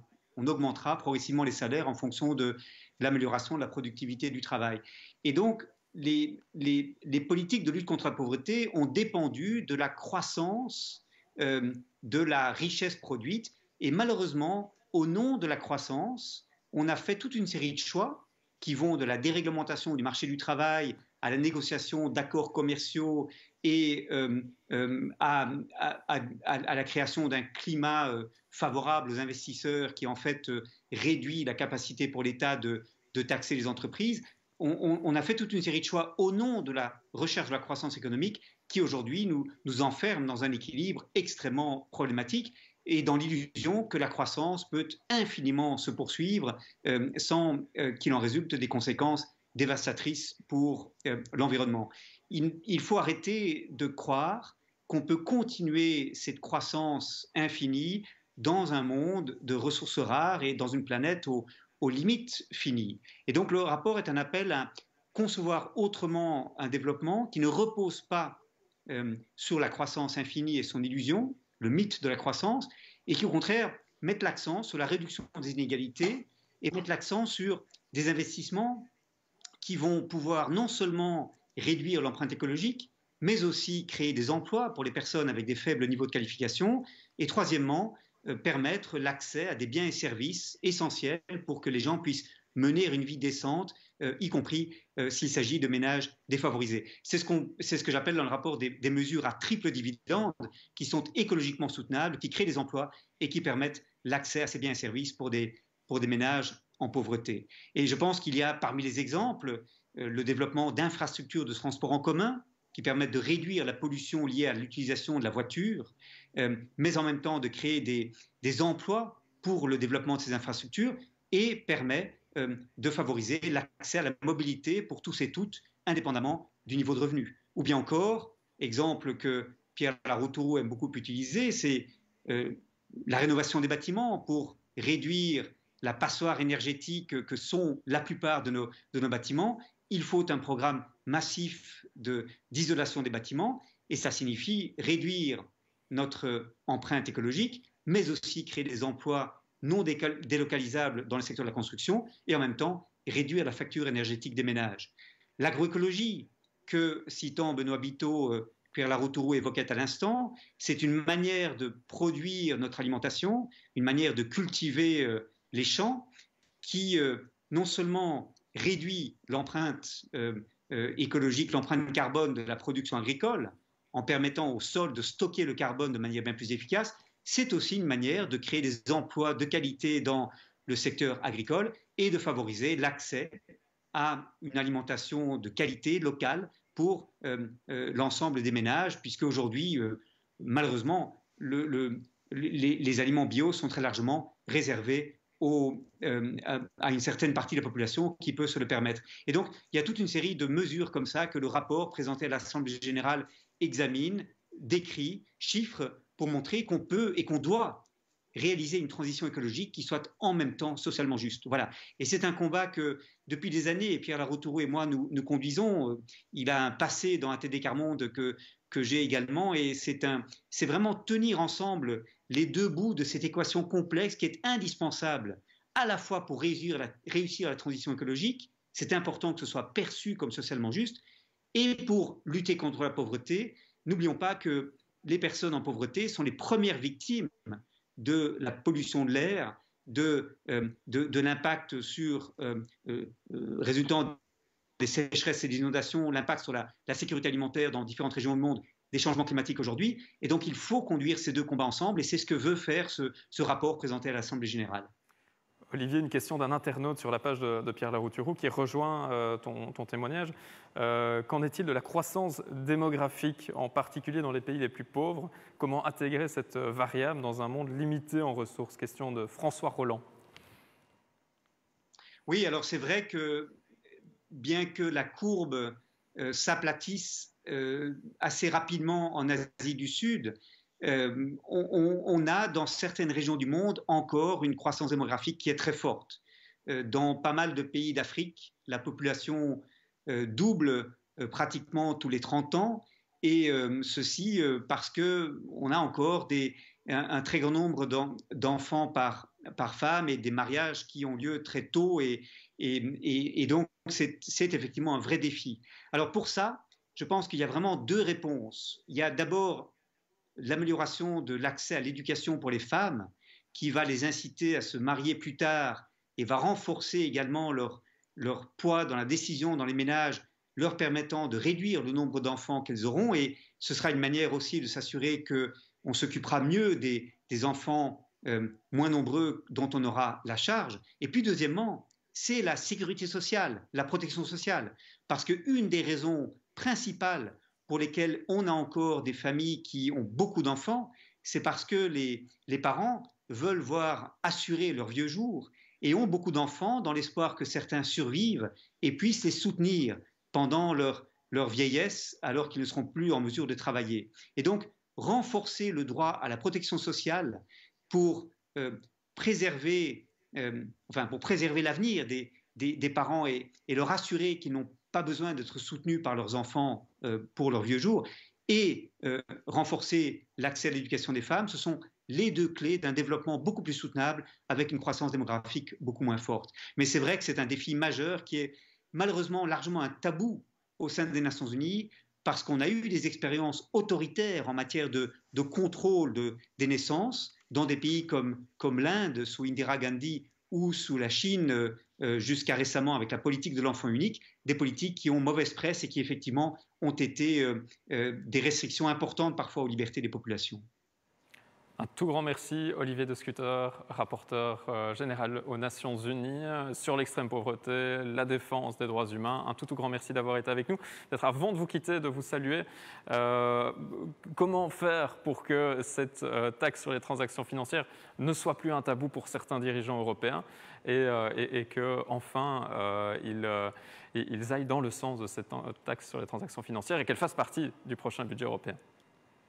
Écoutez, c'est le moment, c'est maintenant ou jamais. Et la raison est très simple, c'est que l'Union européenne doit dégager des ressources propres permettant de financer ses politiques. Elle a besoin de faire un saut fédéral qui implique notamment qu'on s'intéresse à ce outil de financement. Il y a d'autres outils, il y a la taxe carbone aux frontières qui peut rapporter jusqu'à 4 milliards d'euros par an. Il y a l'imposition d'une taxe sur les entreprises numériques, donc les GAFAM, Google, Amazon, Facebook, Apple, Microsoft, qui peut rapporter également sans doute 2 milliards d'euros par an au bas mot. On a toute une série de propositions pour que l'Union européenne puisse dégager des budgets, mais la taxe sur les transactions financières est un des principaux outils à cet égard. Et donc, on n'aura pas le choix. Si l'on veut véritablement pouvoir rembourser progressivement les montants que l'Union européenne va emprunter sur les marchés pour financer son plan de relance économique qui est en train d'être négocié maintenant entre les États membres, le Conseil et le Parlement, on aura besoin de ressources propres. Et donc, je crois que c'est vraiment le moment ou jamais de faire passer de nouvelles idées. Vous savez, avec la crise du Covid-19, il y a plein de tabous qui sont tombés. On a mis de côté le pacte de stabilité et de croissance, qui était la discipline budgétaire imposée aux États membres de l'Union économique et monétaire. On a mis de côté les règles qui encadrent l'octroi d'aides d'État aux entreprises. On a soutenu des plans de chômage partiel mis sur pied par les États avec un financement européen. On a toute une série de tabous qui sont tombés. Et aujourd'hui, le front, c'est la taxe sur les transactions financières. Et donc, je crois que c'est vraiment maintenant qu'on peut obtenir des victoires et le moment est unique. Il faut pouvoir s'en saisir. Il faut que ces idées qui mûrissent depuis 20 ans et qu'aucun dirigeant n'a eu le courage de vraiment porter, puisse finalement être porté par un nombre suffisant de gouvernements. On a aujourd'hui une dizaine de gouvernements qui ont négocié un mécanisme de coopération renforcée pour mettre sur pied ces taxes sur la transaction financière. Il faut que progressivement tous les autres gouvernements s'y rallient. Je pense que c'est vraiment le moment et qu'il faut saisir ces opportunités. Encore merci Olivier De Schutter, un moment unique donc. Un moment unique, Pierre. Je suis totalement d'accord avec Olivier, comme d'habitude. Tout ce qu'il a dit sur les questions de démographie, je partage complètement. Le besoin aussi de changer nos politiques de co-développement, mais d'y mettre plus de moyens. Là, le combat, tu l'as expliqué Olivier, ce qu'on peut gagner dans les 3 semaines qui viennent, c'est la taxe sur les transactions financières. Ce sera 50 ou 60 milliards. On va se battre aussi pour que l'argent de la Banque Centrale Européenne soit utilisé autrement. Et puis, même si le budget est bloqué pour 7 ans, on continuera à se battre pour d'autres ressources. Moi, j'ai dit, quand je suis arrivé au Parlement, parce que je portais ça avec Jean Jouzel, avec Anessa depuis longtemps, je veux 100 milliards de plus chaque année, 100 milliards pour le climat, 40 milliards pour l'Afrique et la Méditerranée et 60 milliards pour aider les familles européennes, pour aider les entreprises en Europe pour ces travaux d'isolation et de transport en commun. Donc oui, il faut plus d'argent pour l'Afrique et le tour de la Méditerranée. Je le répète, il y a une responsabilité commune mais différenciée, comme disent les diplomates ou les juristes. Responsabilité commune mais différenciée, ça veut dire que l'Europe, depuis 2 siècles, il ne s'agit pas de se flageller, juste de regarder la réalité. Si on regarde le bilan du CO2 accumulé dans l'atmosphère depuis 2 siècles, c'est l'Europe qui est le premier émetteur. Maintenant, la Chine ou les États-Unis, en 2020, c'est pire d'ailleurs, mais le bilan depuis 2 siècles, c'est nous les premiers responsables. Et pour le moment, on n'est pas trop touché par les conséquences, tandis que l'Afrique, depuis 2 siècles, a émis très très peu de CO2 et il y a des millions d'hommes et de femmes qui déjà souffrent. Donc oui, il y a besoin que l'Europe aide l'Afrique avec sans doute un partenariat différent en mettant les sociétés civiles, parce qu'il y a des gouvernements qui sont plus ou moins démocratiques. Quand on avait fait cet événement avec Nicolas Hulot à l'UNESCO, il y avait là un ancien ministre africain qui disait quand Pierre propose 40 milliards de plus pour l'Afrique, tout le monde se demande quelles sont les familles qui vont se goinfrer et quelle est la part des 40 milliards qui arrivera sur les territoires. Donc je pense que quand il y a eu le plan Marshall, les Américains nous ont aidés avec juste une condition, plusieurs pays doivent travailler ensemble. Les Américains ont dit on ne donnera pas des milliards à la France ou des milliards à l'Allemagne ou des milliards à l'Italie. On veut que vous travaillez tous ensemble. Il y avait une condition. Après ça, on était libre globalement de faire ce qu'on voulait. Et je pense qu'il faut 40 milliards pour l'Afrique et la Méditerranée avec 1 ou 2 conditions. Et en particulier, le fait que les sociétés civiles soient associées à la façon dont cet argent est utilisé et avec un contrôle. Sur la question de la démographie, il ne faut pas que ce soit un tabou. Je pense qu'Olivier a raison. La question de l'accès à l'éducation des femmes l'enseignement universitaire est très importante. La question de la sécurité sociale, au lieu d'avoir 7 ou 8 enfants pour garantir de quoi vivre plus tard, c'est bien, c'est un système de sécurité sociale. Et je crois effectivement que ça ne doit pas être un tabou. Quand j'avais été invité à Bamako il y a quelques années, j'en avais parlé vraiment librement. C'est le principe de fraternité. Si on croit au principe de fraternité, on fait une grève de la faim parce qu'on ne peut pas accepter qu'il n'y ait pas d'argent pour les hôpitaux, pour le climat, mais on parle comme à des frères ou à des sœurs avec ceux et celles qui sont en face de nous. Et je leur ai dit, je suis d'une famille de 6 enfants et j'aime beaucoup les enfants, mais nous n'avons fait que 2 enfants parce qu'on pensait que c'était plus raisonnable, pour plein de raisons, de n'en faire que 2. Le Front National m'en a beaucoup voulu. J'ai une campagne sur Twitter du Front National qui dit quoi? Les Français ne doivent pas faire d'enfants. Mais je pense effectivement que dans un monde fini, il faut d'une façon ou d'une autre, essayer de ne pas dépasser les limites de la biosphère. Et donc, je crois qu'il faut avoir ce dialogue avec nos amis en Afrique. Est-ce qu'on se donne les moyens de développer l'accès de tous à l'éducation, y compris des femmes? Est-ce qu'on donne les moyens, y compris financiers? C'est là que l'aide de l'Europe peut être utile pour aider au développement d'une vraie sécurité sociale. Et puis, si on crée des emplois en Afrique comme ailleurs, en agissant pour le climat, il y aura plus de gens qui vont cotiser. Donc là aussi, Olivier a beaucoup plus travaillé que moi. J'aurais pu juste dire que j'étais d'accord à 100% avec Olivier. Et donc encore merci à Olivier d'avoir accepté notre invitation, d'être venu apporter son soutien à cette mobilisation. Taxons la spéculation.eu, il y a le hashtag aussi. N'hésitez pas à continuer à nous suivre, à partager ces lives. C'est donc le 6e jour de grève de la faim de Pierre Larrouturou qui continue à se battre, à faire pression pour que passe enfin la taxe sur les transactions financières. Notre prochaine invitée est prête, elle s'appelle Camille Etienne. Camille Etienne, activiste pour le climat. Bonsoir Camille. Bonsoir. Bonsoir, bienvenue. Alors Camille, pour vous présenter, pour ceux qui ne vous connaîtraient pas, je vous propose de regarder un petit extrait vidéo. Cet extrait de la vidéo « Réveillons-nous », c'est l'appel que vous lanciez en mai dernier.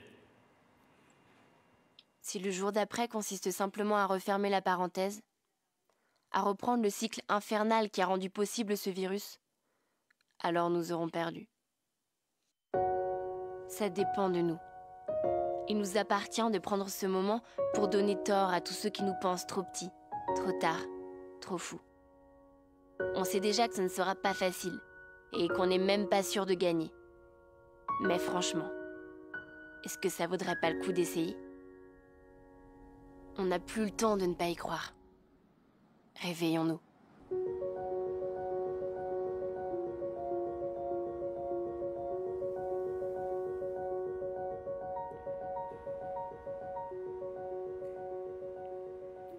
On n'a plus le temps de ne pas y croire. Merci Camille Etienne. Pourquoi c'était important pour vous d'être avec nous ce soir et de soutenir à la fois l'action et le message de Pierre Larouturou? Pour moi, c'était important parce que j'ai compris qu'on ne pouvait pas y arriver tout seul. Que manifestement, il allait falloir qu'on décide à un moment donné se tendre la main. Et qu'il n'y avait pas une liste de 10 actions pour sauver le monde. Parce que sinon, j'espère que l'humanité aurait été assez maligne pour déjà les mettre en place. Qu'il y a autant de manières d'être activiste pour moi que de personnes. Et que justement, pour moi, être à l'intérieur d'un parlement, d'être député, et d'essayer de changer de l'intérieur aussi les choses, c'est une manière d'agir qui est très importante et on en a réellement besoin. Donc on est toujours les premières, je dis les premières parce qu'il y a beaucoup de filles aussi dans ce combat, à essayer de pousser les députés comme on l'a fait avec la PAC. On avait fait une campagne avec Greta, Adélaïde qui était là tout à l'heure, Louisa, Hanouna, en disant « Vote this cap down ». Donc on a mis une pression aussi sur ces politiques, mais c'est aussi important pour moi de soutenir quand des fois ils font des choses bien, parce que ça envoie un message aussi fort aux décideurs qui est de dire écoutez, si vous décidez de prendre la chose très sérieusement et si vous faites ce pas de côté, alors on le fera à vos côtés. Voilà, simplement pourquoi est-ce qu'aujourd'hui on est en opposition? C'est peut-être parce que vous n'êtes pas réellement à la hauteur. Donc quand certains, comme Pierre, le sont, c'est important pour nous aussi de montrer qu'on est là et que finalement on se bat pour la même chose. Donc on a tout intérêt à avancer ensemble. Être à la hauteur, Pierre. Oui, tous ensemble, chacun de nous est tout petit. Quand on réfléchit à la gravité du problème climatique, à la gravité de la crise sociale, aux hôpitaux qui sont à deux doigts du chaos, chacun de nous, moi, quand je me lève le matin, me dis, je ne suis pas du tout à la hauteur. Et je pense que Camille ou toi, Pierre, on est pareil. Chacun de nous, il y a juste de quoi déprimer. On cherche une corde, on cherche un arbre et on en finit avec ce monde de malheur. Mais quand on est tous ensemble, on est une force incroyable. On est une force incroyable. Et l'histoire de l'humanité montre que parfois, c'est qu'on est tout près du précipice. Quand on va vers l'abîme, tu as commencé par citer Edgar Morin, il viendra un autre soir peut-être, Edgar Morin qui dit comme des somnambules, nous allons vers l'abîme. Et bien parfois, c'est quand on voit la catastrophe qu'on se réveille enfin. Et je disais hier ou avant-hier, dans mon bureau, là au 11e étage du Parlement, j'ai une très belle photo du mur de Berlin. 6 mois avant la fin du mur de Berlin, mon prof d'histoire à Sciences Po nous disait que le mur de Berlin était encore là pendant 50 ans. C'était le plus grand spécialiste français de l'Allemagne. Il nous expliquait que le mur de Berlin était encore là pendant 50 ans. Si on avait attendu les grands chefs, le mur de Berlin serait resté, mais c'est des citoyens comme Camille, comme toi, comme moi, des jeunes, des vieux, qui avaient fait de la politique, et puis des gens qui n'avaient jamais fait de politique. Václav Havel a des très belles pages pour expliquer comment, il y a un moment, lui, Václav Havel, c'était pas en Allemagne, c'était en Tchécoslovaquie, son truc c'était de faire du théâtre, la mise en scène, regarder des poèmes, boire un coup avec les copains, se promener avec Olga, son amoureuse. Il n'avait jamais fait de politique. Et puis un jour, il s'est dit, en conscience, ce système est insupportable. Je n'en peux plus. Je ne peux plus continuer comme ça à faire semblant. Tout seul, j'y arriverai pas. Et donc, il en parle avec 3 ou 4 copains. Au début, ils sont 3, ils sont 30, ils sont 3000. Et en quelques mois, ils ont fait tomber le mur de Berlin ou l'équivalent dans les autres pays. Et je crois que là, qu'on est des millions à voir qu'on va vers le précipice, on est des millions à se dire, OK, nos chefs d'État ont été capables, là, en juillet, ils ont évité l'effondrement économique, mais visiblement, manifestement, si on fait seulement confiance aux chefs d'État, on va dans la catastrophe. Encore une fois, le mur de Berlin, c'est les citoyens qui l'ont fait tomber. On voit dans la photo que j'ai là-haut, on voit des jeunes et des vieux qui poussent et on voit le mur qui commence à tomber. C'est une photo magnifique. Elle est splendide. Et après ça, Gorbatchev, après ça, Helmut Kohl, après ça, Mitterrand ont géré la suite. Voilà. Mais ce n'est pas les politiques qui ont pris la décision. Donc là, je pense qu'il faut qu'on mette une pression terrible. Nicolas Hulot, quand il a démissionné en août, il y a 2 ans, il a dit il y a un lobby financier. Emmanuel Macron est très gentil avec moi, mais concrètement, les décisions ne sont pas les bonnes parce qu'il y a un lobby du pétrole qui veut continuer à vendre du pétrole, il y a un lobby financier qui continue à faire des bénéfices, et après moi le déluge ou après moi la sécheresse. Voilà, donc déjà Nicolas, alors que c'est un des hommes politiques préférés des Français, c'était le numéro 2 du gouvernement, déjà lui il n'y arrivait pas, et donc je pense que le lobby est très fort. Je vois très bien sur la question de la taxe sur la spéculation, il y a un lobby financier, même pas 0,01, si on leur demande 0,01% sur les obligations ou les produits dérivés, c'est déjà trop, ils veulent tout garder. Eh bien, je suis désolé, mais c'est obscène. Chacun de nous paye de la TVA quand il fait ses courses, chacun de nous paye des impôts et c'est normal. Donc on va demander un petit effort et il faut qu'il y ait un lobby très fort pour que M. Macron, Mme Merkel comprennent que c'est maintenant ou jamais. Olivier de Schutter l'a dit, Nicolas Hulot l'a dit, on est dans un moment historique. Et les règles européennes sont très bizarres, je le répète pour ceux qui nous rejoignent. Dans chaque pays, il y a chaque année un budget. Dans chaque pays, n'importe quand, on peut lancer une réforme fiscale. Mais au niveau européen, c'est très, très bizarre. J'ai découvert ça, moi, il y a un an, quand je suis arrivé au Parlement. Ce qu'on négocie, c'est pour les 7 prochaines années. Si pendant 7 ans, il n'y a pas d'argent pour le climat, si pendant 7 ans, il n'y a pas d'argent pour la santé, si pendant 7 ans, il n'y a pas d'argent pour la recherche, dans 7 ans, c'est foutu. Voilà, les objectifs du climat pour 2030, si on fait du pipeau, si on fait des beaux discours, mais si on n'a pas les moyens d'isoler les maisons, de faire des transports en commun, de développer les renouvelables, de transformer l'agriculture, Olivier de Schutter a très bien dit comment l'agriculture industrielle fout en l'air la planète, fout en l'air les paysans et nous donne des mauvais aliments, mais qu'un autre modèle d'agriculture est possible dans quelques années. Donc voilà, c'est pour ça qu'on se bat. La plupart des citoyens ne le savent pas. Le système européen est tellement compliqué. Avec le virus, très peu de gens parlent de ce qui se passe, mais on fait le bras de fer. Et Camille l'a dit, avec quelques amis, avec Adélaïde, avec Greta, avec Louisa et Nouna, vous avez lancé une super campagne. Et en quelques jours, sur les réseaux sociaux, puisqu'on ne peut pas être physiquement dans la rue, vous avez réussi à ce que Mme von der Leyen se dise, ben mince, il y a un problème, les citoyens s'intéressent à l'agriculture, les citoyens s'intéressent à leur avenir. Et il y a une réunion d'urgence qui a été convoquée à la Commission européenne parce que ces 4 ou 5 copines avaient décidé de faire bouger les choses. Donc s'il y a 4 ou 5 un peu efficaces, un peu futées, elles ont réussi à faire bouger la Commission européenne, un peu, c'est pas encore gagné, mais on continue à pousser. Voilà, elles étaient 4 ou 5 un peu futées, un peu efficaces. Si on est des millions moins futés, mais bien motivés, on peut gagner quelques batailles. Non, mais c'est important de rappeler aussi que c'est grâce aux gens qu'on y arrive. C'est-à-dire que nous, à 4, on peut rien faire, à 5 non plus. C'est parce que les gens sont là et qu'ils sont nombreux. Et en fait, c'est peut-être notre seule force. S'il y a un message à faire passer, c'est ça. C'est-à-dire que eux, de leur côté, les autres lobbies ont de l'argent, ont de l'expérience, ont beaucoup de pouvoir. Nous, notre seul pouvoir, c'est peut-être le nombre. Et finalement, la représentativité, même philosophique, de dire qu'on est ce peuple, on est cette humanité. Donc en fait, il faut qu'on l'incarne un peu plus, cette citoyenneté, et qu'on soit capable de faire vivre la politique. La politique, à la base, qu'est-ce que ça veut dire? On me demande tout le temps, les journalistes, mais quand est-ce que vous allez vous engager en politique? À Adélaïde aussi, on lui pose la même question. En réalité, pour moi, on fait déjà de la politique. Parce que la politique, ça veut dire quoi? Ça veut dire la police, ça veut dire en latin, c'est la gestion de la cité. Et manifestement, c'est ce qu'on fait, c'est dire mettre sur la table des questions qui nous concernent tous.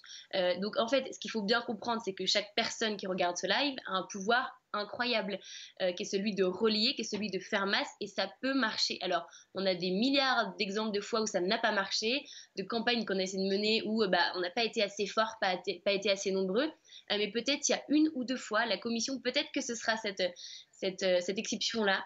Pour le Mercosur, avec le Mercal, ça a été cette exception-là. Et ça vaut le coup de se battre. Ce qu'il faut comprendre, c'est ça, c'est que vous avez un pouvoir incroyable.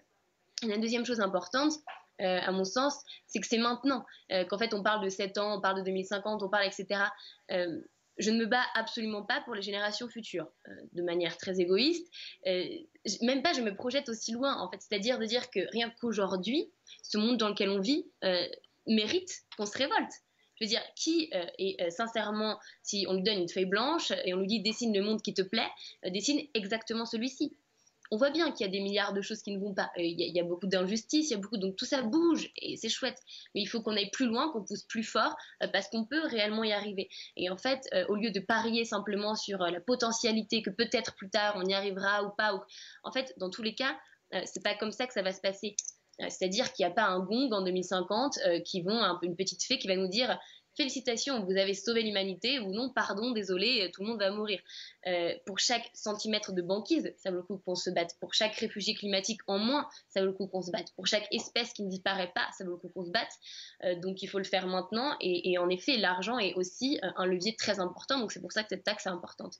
Mais juste pour retenir, vous avez un pouvoir incroyable parce que sans vous, nous ne sommes rien. C'est-à-dire que c'est la masse qui fait que d'un coup, les décideurs se posent des questions et prennent la chose au sérieux. Et c'est aussi maintenant qu'il faut le faire réellement parce que l'urgence est là et vraiment tout se joue dans ces quelques années. Un grand merci, Camille Etienne, un tout grand merci d'avoir été parmi nous. Peut-être une toute petite dernière question avant de vous saluer. Je le disais, donc en mai dernier, vous lanciez cet appel « Réveillons-nous ». Ce serait quoi votre appel aujourd'hui? Est-ce qu'il a un petit peu changé entre-temps, quelques mois après? Ce serait quoi? Révoltons-nous. Révoltons-nous. Révoltons-nous. Si on suit l'inaction en une phrase, en fait, ce qui m'a révoltée, c'est très simplement de voir que si moi je restais endormie et que je faisais confiance à ceux que j'avais élus pour s'occuper de mon avenir, finalement, ils ne respectent pas leurs propres devoirs. C'est comme si la maîtresse ne faisait même pas ses propres devoirs. On s'est dit qu'on allait rester sous une limite de 1,5 degré. Si on continue à l'ambition actuelle de nos politiques, on est sur une trajectoire à 5 ou 7 degrés. Donc en fait, je me suis dit, bon, très bien, puisqu'ils ne le font pas, nous allons le faire nous-mêmes. Et en fait, on a ce pouvoir-là qui est incroyable. Donc je vous invite à vous révolter et puis à nous rejoindre aussi. Merci beaucoup pour cet appel à la révolte et à l'unisson, Camille. L'esprit se révolte, Pierre, décidément, à tous les niveaux. Camille, la prochaine fois, si le virus nous permet de prendre un café bientôt à Bruxelles de Paris, je t'offrirai mon dernier bouquin, c'est « Aujourd'hui, l'esprit se révolte ». Le titre vient d'une discussion avec un climatologue au mois de juillet qui me disait qu'il était scandalisé par l'inaction des politiques et qu'aujourd'hui, l'esprit se révolte contre le sort qui est promis à l'humanité. Donc on est bien d'accord, il faut se révolter. Les petites mesures, on s'écrase, on déprime chacun dans son coin, c'est plus possible. Il faut qu'on fasse une force très forte pour humaniser ce monde. Tu as raison, dès aujourd'hui, ce monde est scandaleux, ce niveau d'inégalité, les violences sociales, les violences climatiques, les inégalités entre gens de couleurs différentes, c'est absolument scandaleux. Malgré le virus, on était 10 000 à Bruxelles pour Black Lives Matter il y a quelques mois. Donc oui, ce monde est déjà révoltant et il faut qu'on l'humanise. Et il y a plein de combats fondamentaux, mais là, dans les 3 semaines qui viennent, c'est bien si on peut décrocher 50 ou 60 milliards de plus pour toutes ces priorités. À très vite. J'espère vraiment qu'on va faire une très belle campagne tous ensemble dans les prochains jours, Camille. Et nous, la campagne se poursuit. Il est déjà l'heure de rendre l'antenne, tout doucement, l'occasion de remercier toutes les personnes qui continuent à nous suivre. Et je pense que vous êtes de plus en plus nombreuses au fil des directs. Merci beaucoup. Pierre, nous, on va faire une toute petite pause, 2 jours de pause, parce qu'il paraît qu'il y a des élections américaines. Et puis, on se retrouve à partir de jeudi, Pierre. Voilà, donc je continue la grève de la faim, on continue le travail avec les réseaux. Il y a plein de réseaux tous les jours. C'est vraiment, on n'arrive pas à répondre tous les réseaux qui disent on veut vous aider, qu'est-ce qu'on peut faire? On va sans doute, voilà. Mais à cause de l'actualité aux États-Unis, on se dit que l'accès aux médias va être difficile. Donc pendant 2 jours, on ne fait plus ce dialogue en direct, mais on recommence jeudi, vendredi, samedi, dimanche, lundi, puisqu'a priori, il y a des négociations jusqu'à lundi ou jusqu'à mercredi. Et je vous le redis, Camille l'a dit, chacun de nous peut faire bouger les choses. Vous pouvez diffuser les vidéos qu'on fait. Je suis désolé de le dire, mais si vous allez sur mon compte Twitter, sur ma page Facebook, vous trouvez des vidéos. Certains disent qu'elles sont plutôt convaincantes. Donc, est-ce que vous pouvez diffuser ces vidéos? Est-ce que vous pouvez appeler des amis? On dit que pour être en forme, il faut manger 5 fruits et légumes par jour. Est-ce que vous pouvez dire que vous appelez au moins 3 personnes chaque jour en disant comment ça va? C'est pas trop dur le confinement? Est-ce que tu as vu le combat du Parlement européen? Est-ce que tu as vu les vidéos de Pierre? Voilà. On a quelques semaines. Et puis, je pense que chacun de vous peut faire une vidéo. Moi, une des vidéos les plus impactantes que j'ai vues, c'est quelqu'un d'inconnu qui avait pris un pot de Nutella, qu'il avait mis devant sa voiture. On voyait avec la chaleur tout le Nutella qui se décomposait et la quantité d'huile monstrueuse. Je pense que cette vidéo, il était tout seul, un gars pas très inconnu, avec son téléphone portable. Il a filmé ça et il y a eu des dizaines de millions de gens qui ont vu ça. Et derrière Nutella a eu le plus grand mal à dire mais non, notre produit est parfait. Voilà. Donc parfois, moi, peut-être je suis un peu trop techno. On m'a dit que mes vidéos étaient plutôt correctes là. Mais peut-être que c'est vous, toi, qui va avoir une vidéo différente, soit un peu plus drôle, soit avec un peu plus d'indignation, parce que moi, je cherche à convaincre les ambassadeurs, donc je me révolte, mais je ne pousse pas un coup de gueule. Donc peut-être que ce n'est pas mes vidéos qui vont faire bouger les choses, ou les vidéos de notre équipe, je ne les fais pas toute seule, mais peut-être que c'est vous qui allez avoir une idée en 40 minutes, en 1 minute, et que c'est peut-être votre vidéo. Vraiment, je le pense vraiment. Il y a plein de vidéos faites par des non-connus, non-professionnels, non-experts, qui ont fait un buzz, dans le bon sens du terme, terrible. Donc vraiment, ne vous dites pas que Pierre, c'est super, il fait le job. Non. Je fais ce que je peux, chacun de nous fait son job, mais dites-vous, on a 15 jours, en plus avec le confinement, c'est dramatique la situation pour ceux et celles qui sont malades, pour ceux et celles qui sont à l'hôpital, mais avec le confinement, on a peut-être un peu plus de temps libre. Faites des vidéos, partagez mes vidéos et parlez-en à tous les amis. Je pense qu'on peut gagner. Si je fais ça, c'est que je pense qu'on peut gagner. Là, c'est une semaine de vacances pour les députés, il n'y a plus personne au Parlement. Si je pensais que c'était foutu, si je pensais que c'est foutu, je serais parti en vacances aussi avec ma petite famille. Donc si je fais ça avec mon équipe, avec plein d'amis, c'est qu'on pense que ça peut gagner. On n'est pas sûr de gagner, mais il y a une chance sur 10 ou une chance qu'on gagne. On a vraiment de très bons arguments et il y a une pression, y compris dans le gouvernement français, pour qu'Emmanuel Macron change de politique, puisqu'aujourd'hui, c'est essentiellement Emmanuel Macron qui bloque la négociation. Donc si on met une pression bienveillante mais très très ferme, je pense qu'on peut gagner. Bonne soirée les amis, on se retrouve dans 48 heures, dans 3 jours, jeudi. À jeudi, Pierre, et on se quitte avec un exemple justement de vidéo, comme quoi le message peut aussi passer en chanson. On se quitte avec au son de Getch. Taxons la spéculation. Un tout grand merci de nous avoir suivis. Merci à l'équipe technique, la Régie TV, qui a encore réalisé un formidable travail. Et puis on se retrouve d'ici peu avec aussi, espérons-le, Edgar Morin et bien d'autres. Le président Macron qui cède. Nous on veut une taxe sur la spéculation. Nous on veut une taxe sur les transactions. Nous on veut une taxe sur la spéculation. Nous on veut une taxe sur les transactions.